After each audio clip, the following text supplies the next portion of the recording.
आज हम महाकवि देव की जो रचना धर्मिता है, उनका जो कृतित्व है, उस पर विचार करेंगे। रीतियुगीन कवियों में देव कवि की ख्याति केशवदास, बिहारी और पद्माकर के समान तो नहीं थी, परंतु उनकी महत्ता सदा स्वीकृत हुई है। रीति युग के उक्त 3 कवियों के अतिरिक्त अन्य कोई कवि देव से अधिक ख्याति प्राप्ति कर सका है, ऐसा नहीं कहा जा सकता। जहाँ तक देव के काव्य के गुणात्मक उत्कर्ष का सवाल है, यह वाद विवाद का प्रश्न भले ही रहा हो, परंतु रीति युग के कवियों में देव का सुनिश्चित महत्व कभी भी अस्वीकार नहीं किया जा सका। रीति युग के महत्वपूर्ण काव्य मर्मज्ञों भिखारी दास, सूदन, दलपति राय, बंशीधर, गोकुल प्रसाद, सरदार कवि और देव के प्रपौत्र भोगीलाल आदि ने अपने ग्रंथों में देव कवि का महत्व कथित और स्वीकृत किया है। आधुनिक युग के आरंभ में भारतेंदु हरिश्चंद्र, शिव सिंह सेंगर और पंडित बाल दत्त मिश्र ने देव के महत्व की प्रतिष्ठा में अनुपमेय योगदान दिया है।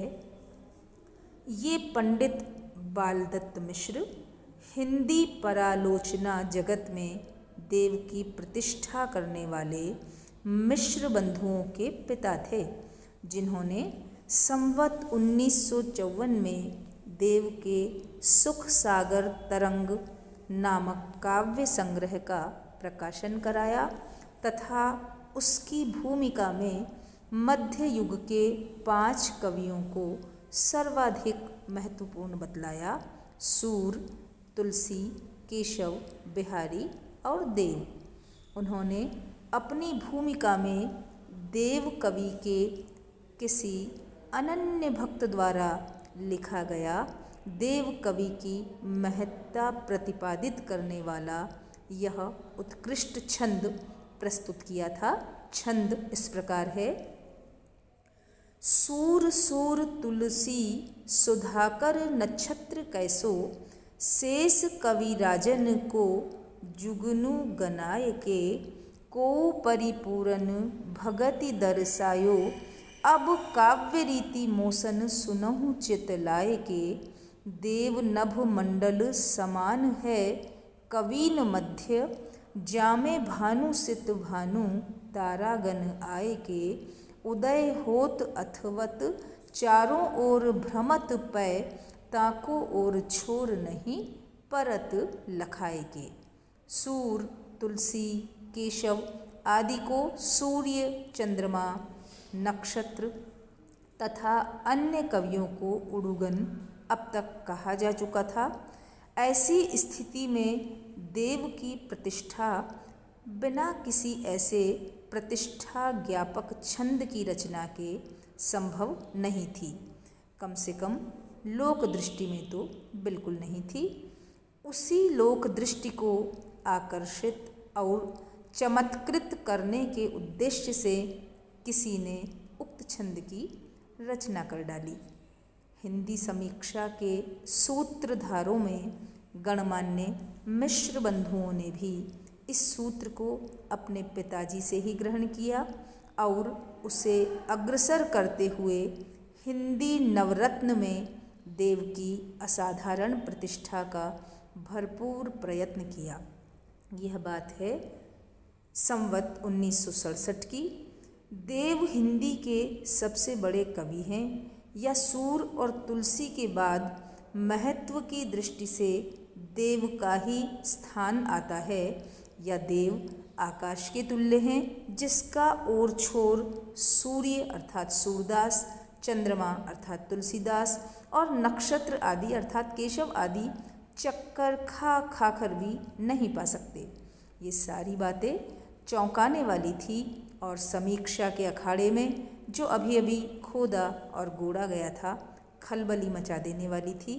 इन बातों से हिंदी समीक्षा के कई पहलवानों ने गर्मी आ गई और वे खम ठोक ठोक कर अखाड़े में उतर पड़े।